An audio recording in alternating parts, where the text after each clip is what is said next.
अगर आप भी चाहते हैं कि एसएस फिल्म्स मोतिहारी के ऑडियो वीडियो सबसे पहले आप तक पहुंचे, तो इस चैनल को सब्सक्राइब करें और साथ ही बेल आइकन को दबाना ना भूलें।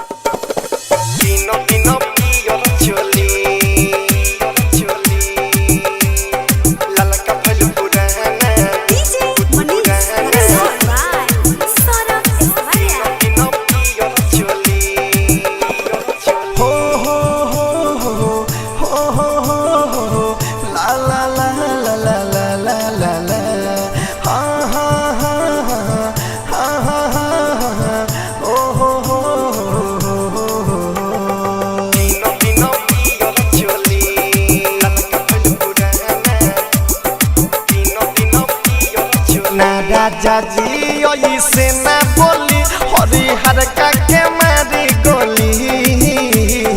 ना राजा जी से ना बोली हरिहर का के मारी गोली ललका भइल पुराना दुख बा रोजाना तीन दिन पियर चोली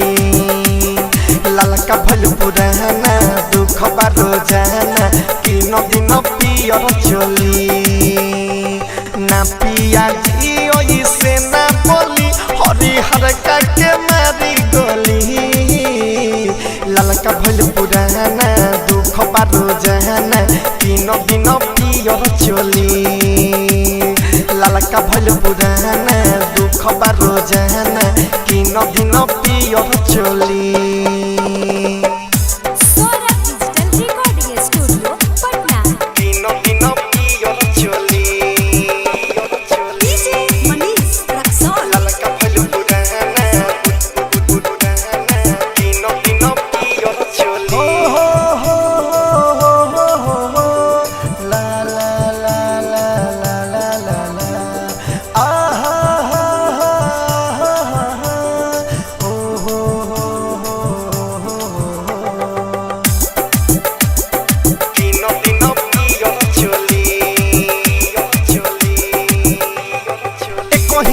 परवा से मन बुझ बुझाला तोहरा न कुछ बुझाला बोलम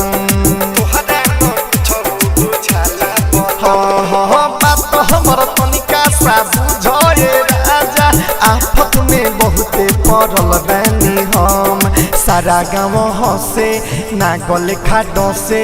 मरद बार कोई संतान मारेला दिल में बात बथे जाइल घूमे मठे दूसरा के मौगी रोज रोज झारेला ना जी ना से ना बोली हरिहर का के मारी गोली ललका भइल पुराना दुख बा रोजाना तीन दिन पियर चोली ललका भइल पुराना दुख बा रोजाना तीन दिन पियर चोली।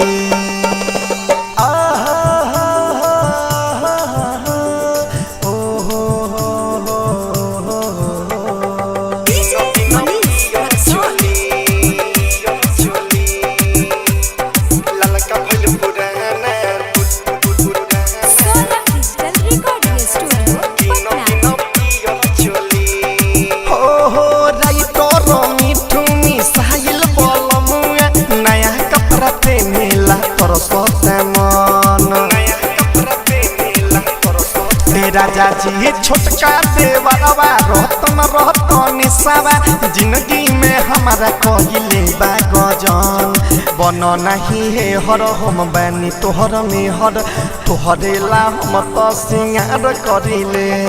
सौरभ पिया धरकत बावे जिया बिरहा के अग्नि में रोज जरिले